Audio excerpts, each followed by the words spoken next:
This meeting is being held remotely as an alternate means of public access pursuant to an order issued by the Governor of Massachusetts dated March 12, 2020, suspending certain provisions of the open meeting law. You are hereby advised that this meeting and all communications during this meeting may be recorded by the Town of Hingham in accordance with the open meeting law. If any participant wishes to record this meeting, please notify me at the start of the meeting in accordance with Mass General Law, Chapter 30A, Section 20F, so that I may inform all other participants of said recording. If you are on the panel and you're planning to record, if you could just unmute yourself, and if you're in the public and you're planning to record, if you could just use the raise hand function and let us know. Okay.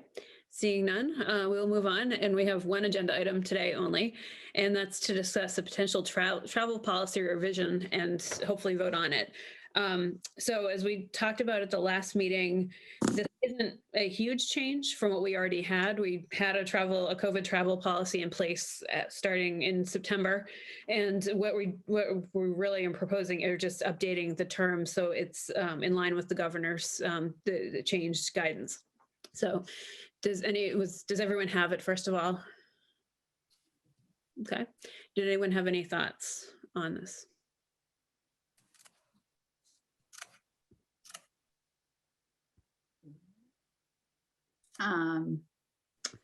I think my only thought on it, sorry, I'm just trying to bring it up. My laptop just went down.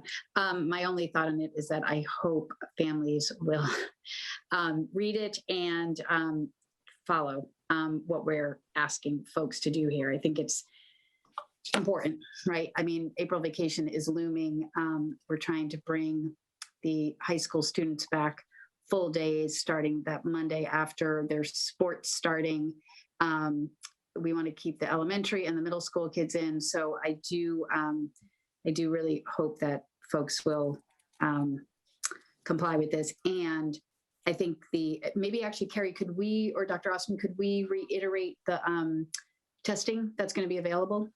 I know there's not a lot of people on this call, but for those that are, maybe if they could share the amount of testing that the district is going to make available. Yeah, I'm fine with that. If the chair wants me to do that. Yeah, could you please? Yeah, and to also be aware, we just we also filmed a PSA today that'll start on KB probably tomorrow through the Harbor Media. So that's going out as well. So we filmed that today. But yeah, just to reiterate what we have on Friday, the 20, I think it's the 23rd, if I have that date right. I'm pretty sure I do. Friday the 23rd from 8 in the morning until 12 noon. We're doing 12 noon.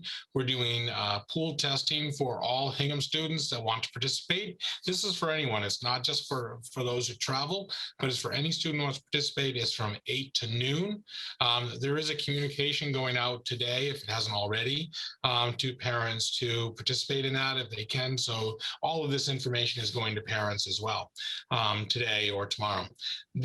So we're doing that on Friday. That's from 8 to noon. And pool testing, just to remind people, is that it's a simple drive-through process at East Elementary. You drive, children will self-swab, and then it'll go into a pool of up to 10 samples in one vial. That will be tested. If that comes back positive for a reason, meaning that at least one person in that vial is testing positive for COVID, each person will be contacted via text, and we will bring them back in on Sunday to test using the Abbott Binax Now rapid test, which is free of charge and with results available in 15 minutes. So we'll start Friday with the pool testing. Saturday, Empathy, which is MPATHY. Empathy will be offering its regular testing at the Cushing Street site in Hingham. That'll be open. I believe that's open from 7 to 4. You need to go on that website, Empathy it's a reservation system. Actually, in the communication we're sending home to parents, you will see that that link available for people to be able to sign up. So that's Saturday. That site at Empathy on Saturday is open to anyone in the region. You don't have to be a member of the town. You can come from anywhere and get tested at the Empathy site and on Cushing Street on Saturday. On Sunday, the Hingham site for Empathy is going to open again, but this time it is only for Hingham Public School students. So from 7 in the morning till 4 in the afternoon, Sunday the 25th, we will be open at that site on Cushing Street just for Hingham Public School students. Again, we will send you the link to that if people want to sign up for that. If you travel, then you can test. And then finally on Monday, the empathy site is again open to the general public, 7 to 4 of its hours. So we have Friday, Saturday, Sunday, Monday. I would also remind people that if you're traveling by air, you can actually go to Terminal C at Logan Airport, and you can have it done by, I think it's Express Check is the name of the company that does it. You can do it right there at Terminal C at Logan Airport, no appointment necessary. So if you've flown back in, and you want to test immediately, you can go to Terminal C, Express Check. We'll do it without an appointment. So lots of opportunities. Thank you. Yeah, I think that's great. And I mean, I hope people will also sign up for the pooled testing program. I just know from speaking to other school committees, the ones who, some from towns who have been able to bring kids back full-time in person at less than 6 feet, they've found they have robust participation in that, and it's been key for keeping the kids in school, which I think that's everyone's goal. So that's good. Did anyone have any? So again, as I mentioned at the beginning of this, this is really just updating our current COVID travel policy. Most of these things are already there. We're just changing it to include. So it's in line with the governor's policies. Does anyone have any other questions or comments on that? Liza?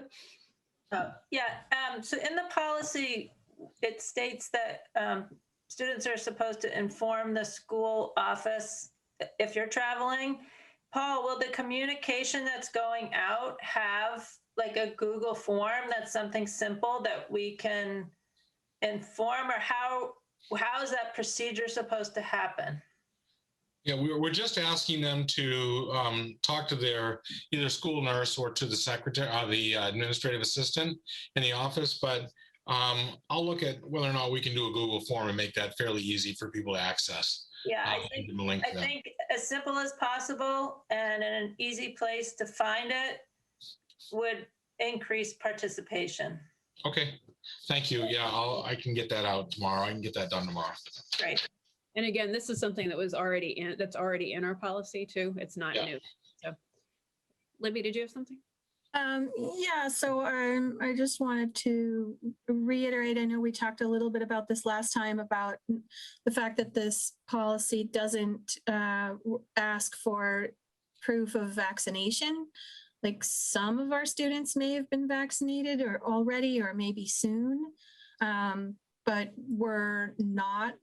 That's not what we're asking for. Even if, so what we're saying is that even if you are vaccinated, we want you to get tested. Is that correct? Actually, in the communication that's going out to parents, we're telling them to either, if you've traveled to quarantine for 10 days, get a negative PCR test, or either by pool or by PCR, or if you're above the age of 16, give us a copy of your fully vaccination, your vaccination record to say that you've been fully vaccinated. So we've asked for that in our own procedure. Okay. Okay. Okay. All right. I see a couple of. Paul, why would we want people to be tested? Because you can still transmit the virus even if you're vaccinated. Yeah, I mean, again, what we were doing is following the governor's rules, and that was the governor's rules that basically said you didn't have to, if you had if you had a vaccination, that you could prove that was that you had been fully vaccinated, that you wouldn't have to quarantine. And so we were following that rule. I think you're right. We'd like to have everybody vaccinated. I mean, to test, but we want to give them another option as well if they've been fully vaccinated. Yeah, I get my opinion, and I understand the governor's rules, but if we're going to be a community and we're going to protect the community, then I would hope that individuals would be concerned about, in the event that they unknowingly are carrying the virus and that they could infect other people, as opposed to just protecting themselves from them personally not getting sick. That's what we're trying to achieve here. So I'm not going to say to change the policy, but I think on behalf of the entire community, for anyone listening, I would encourage you to just get tested to protect everyone in your class and staff and the whole community. So. Okay, thank you for that. Jen? Sorry, I can't. Okay. Can't hear me? Yeah, now we can. Here, go ahead. There you go. Oh, I just want to thank the policy subcommittee for revising the policy and putting this together. And I just wanted to tag along to Liza's point about the Google form. I think that's a great idea. It'll be really helpful for a lot of families. If you do decide to do that, I would just suggest that you parents also have an option to do either or, to send an email or contact it. I know some people aren't always a fan of the Google forms. Most people are, I think, but I think sometimes they just like to send an email, and I would just have that be both options available to parents. And I just think that I think see this is a request to get more information from parents and students, and I think it's greatly appreciated that people voluntarily test before returning. That's all. Thank you. Okay, great. I see a couple of hands up. Sue Garland. Sure, if you could unmute her. Hello, can you hear me? Yep. Hi, Sue Garland, 18 Maryknoll Drive. So I just had a quick question. For the empathy testing site, I think it's great that it's being opened for the public school students. Are they waiving the fee or no? Will it still be the out-of-pocket fee at that testing site? So if you are tested with symptoms, then there'll be a fee for that. Look Okay. into that. The reality, lab tests, charges for everyone, and we could not fund that. Yeah. Okay. I was just wondering because I think, whatever we can do, obviously, to encourage people to test is great. I think the pool testing option is great. You mentioned the Terminal C at Logan. I actually did that myself when we traveled over break, and it was super easy and quick, but it is more expensive than even empathy. I think we paid $220 per person. So just so people know, it is a little bit more expensive. I mean, definitely not the cost of an airline ticket over April break, but I think whatever we can do to provide people cheaper options so that we're really encouraging it, I think it makes sense. Great point, Sue. And I would encourage everyone. We have the pool testing that we are doing on Friday. So if you're in town, please participate, and we can test you for free. Thank you. Thank you. Thank you, Sue. June Gustafson?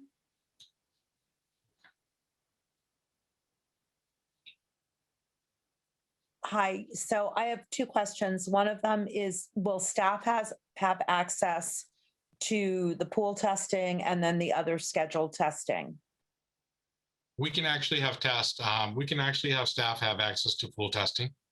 Okay, and what about the other testing? The other testing we would do on Thursday, and we do it on every Thursday. What you mean on, you mean the site at? Empathy. Yeah, we can make the site available to that as well. Okay, and there would be a fee for that, correct? Yes, there would. All right, and my second question is there a procedure for the last bullet on the travel policy? Which is if a student is symptomatic with COVID symptoms, they're instructed not to report to school. Yeah, I mean, that procedure has been the same procedure we've had all year long, that if you have that, we ask them to test and to quarantine until they get those results. Those are the same, I mean, we've had that same bullet in everything we've done. Okay, Thank you. great, thanks. Okay, thank you. Sue, I see your hand is up. I'm not sure if it's new or if it's, okay. All right, thanks. Okay, does anyone else have any other questions, thoughts, comments on this proposed policy? If not, I'll take a motion.